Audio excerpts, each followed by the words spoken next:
Hai anak-anak, apa kabar? Baik, ya, gembira, ya. Bahagia, iya, luar biasa, iya, bagus, ya. Jadi semuanya dalam keadaan sehat, bahagia, dan dalam keadaan yang luar biasa. Kali ini, anak-anak, berjumpa lagi dengan Pak Setio. Pak Setio akan memberikan materi siaga bencana. Sudah siap untuk mendengarkan? Ya, sudah siap, Pak Setio mulai. Judulnya siaga bencana. Apa itu siaga? Yaitu sikap siap apabila terjadi sesuatu yang tidak diharapkan. Ini ya, ada gambarnya ya, anak-anak gembira ya, siap gitu ya. Apa itu bencana? Yaitu peristiwa alam yang menimbulkan kerugian, baik jiwa maupun harta benda yang disebabkan oleh alam ataupun manusia itu sendiri. Siaga bencana yaitu sikap siap dan waspada akan kemungkinan terjadinya suatu bencana alam. Nah, ini ada gambar alam anak-anak ya, ada rumah ya, ada tanaman di sana ya, karena jauh hanya kelihatan hijau. Nah, contoh bencana yaitu gunung meletus, kemudian gempa bumi, kemudian hujan lebat dan angin kencang, dan kebakaran. Ya, ini yang saya sampaikan anak-anak ya, kemungkinan bisa terjadi di sekolah atau di rumah kita. Yang pertama kita pelajari gunung meletus. Apa itu gunung meletus? Nah, itu ada gambar gunung yang mengeluarkan magma itu ya, semprotan ke atas itu ya. Tapi ada yang ke bawah itu nantinya ya.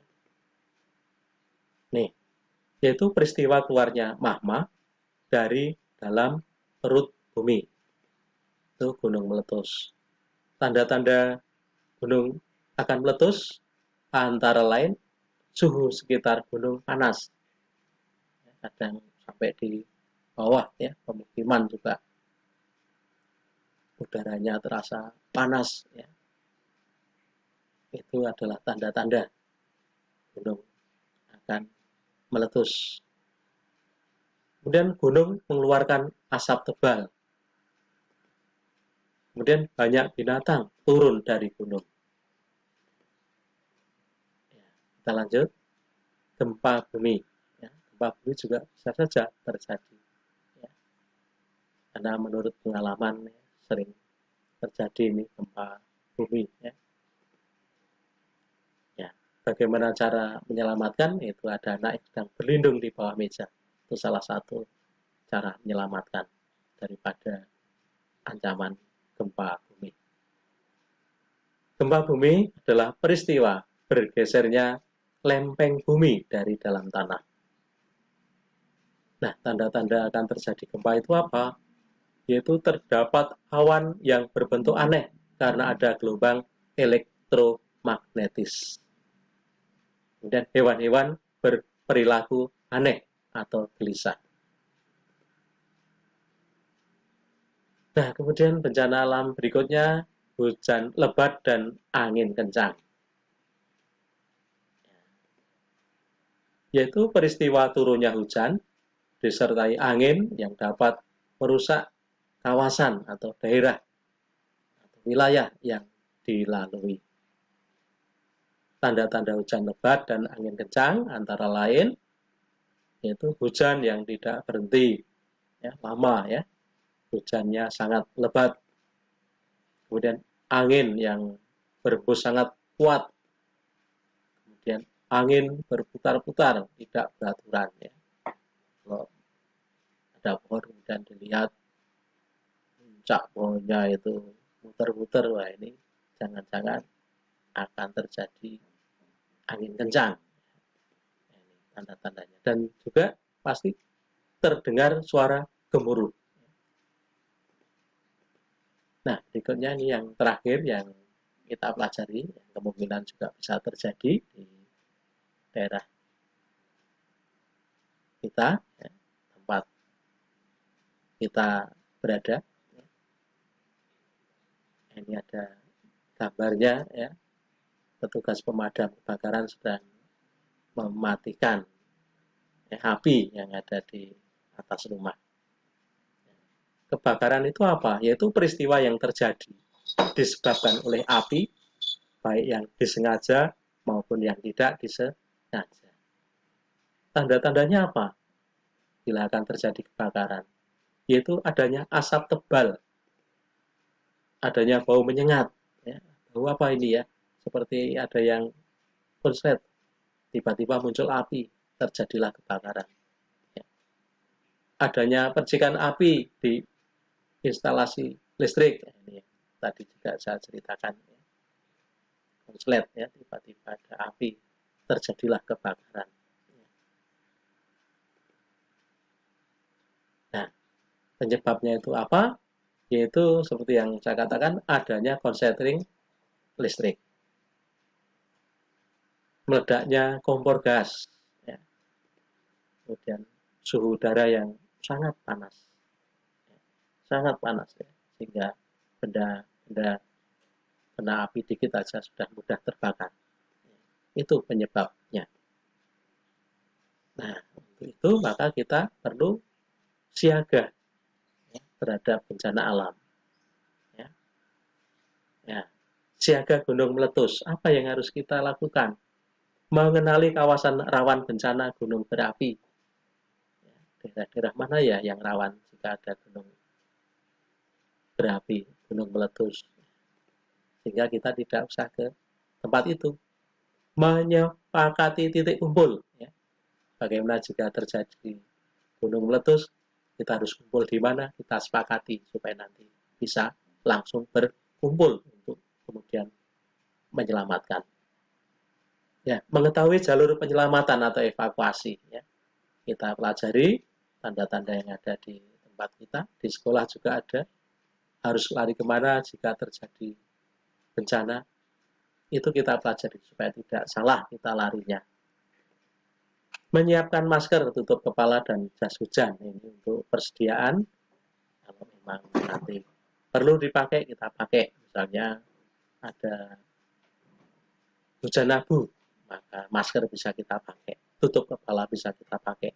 Jas hujan juga bisa kita pakai. Dan juga menyiapkan tas khusus berisi kebutuhan selama 1-3 hari. Ya. Nah, entah itu makanan, entah itu obat-obatan. Yang jelas kita siapkan tas khusus, ya, tas tersendiri. Ya, sehingga kalau terjadi sesuatu, tinggal angkat tas itu, kemudian kita lari menyelamatkan. Dan juga mengikuti latihan penyelamatan atau evakuasi. Nah, sekolah kita juga pernah mengadakan latihan penyelamatan atau evakuasi bersama Badan Penanggulangan Bencana Daerah atau BPBD Kabupaten Sleman. Nih contohnya, ya, gambarnya. Ya, anak-anak ini sedang bersiap-siap berkumpul, ya, di titik kumpul mau evakuasi, ya, mereka menggunakan masker.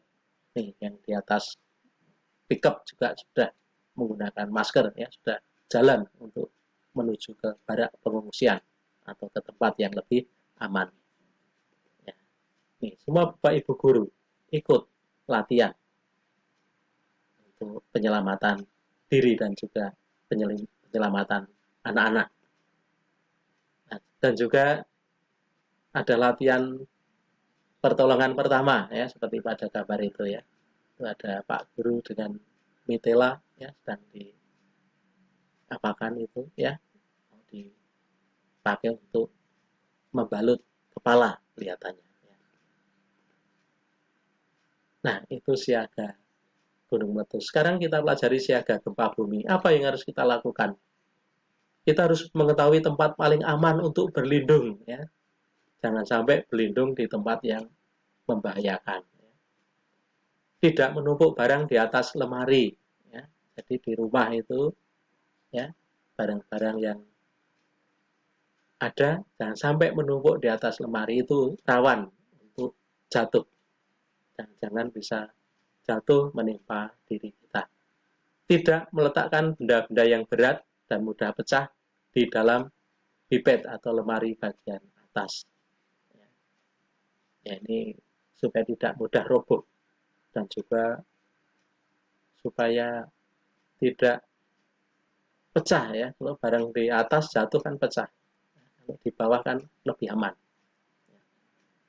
Membiasakan melihat pintu keluar saat bangun tidur. Baru melakukan kegiatan aktivitas lainnya seperti ke kamar mandi. Mengapa harus lihat pintu keluar? Supaya terbiasa. Kalau kita kemudian bangun tidur, itu tidak bingung untuk kemudian lari keluar bila ada bencana, gempa bumi atau kebakaran. Baru kemudian aktivitas lainnya. Jangan-jangan kalau kita sering bangun tidur ke kamar mandi, kalau terjadi sesuatu larinya ke kamar mandi. Nah, ini apa namanya? Cukup berbahaya. Kemudian bila terjadi gempa bumi, berusaha untuk menuju ke luar ruangan. Ya. Maka tadi setiap bangun tidur diusahakan untuk melihat pintu keluar. Ya. Apabila tidak memungkinkan, berlindung di bawah meja seperti pada gambar tadi, ya, supaya tidak kejatuhan benda atau barang. Ya. Dan juga yang harus kita lindungi adalah kepala kita yang bagian belakang. Apabila posisi ada di dalam kamar mandi, tunggu sampai gempa melambat dan jangan berlari karena kondisi kaki pasti dalam keadaan basah. Nanti bisa terpeleset. Nah, kita pelajari juga siaga hujan lebat dan angin kencang. Bagaimana kita harus bersiap-siap atau siaga menghindari perjalanan saat terjadi hujan lebat. Berteduh di dalam gedung atau di dalam rumah. Jangan berteduh di bawah pohon. Itu membahayakan diri kita. Nah, yang terakhir, siaga kebakaran. Ya. Apa yang kita lakukan agar tidak terjadi kebakaran? Mematikan kompor bila tidak digunakan. Menjauhkan minyak dari sumber api. Mengganti instalasi listrik dengan yang lebih baik supaya tidak terjadi konsleting. Tidak mainan api sembarangan. Ya. Ini supaya tidak terjadi kebakaran. Seandainya terjadi, ya kita berusaha untuk memadamkan. Ya, maka bisa juga diadakan latihan memadamkan api. Itu anak-anak siaga kebakaran dan ini ada contohnya. Ini contoh atau latihan memadamkan api, ini bisa kalian lihat video ini. Nah, ini mematikan api dengan alat pemadam sederhana, ya, portable. Di sekolah kita juga punya, ya, seandainya terjadi kebakaran kita bisa langsung mematikan, ya, sampai mati. Nah, ini, ya, sudah selesai. Ya. Demikian anak-anak pembahasan kita atau penjelasan saya tentang materi siaga bencana. Dan sudah selesai dan Pastor mengucapkan terima kasih atas perhatiannya dan terima kasih, sampai ketemu lagi pada materi yang lain atau pelajaran dari sekolah. Terima kasih dan sampai jumpa.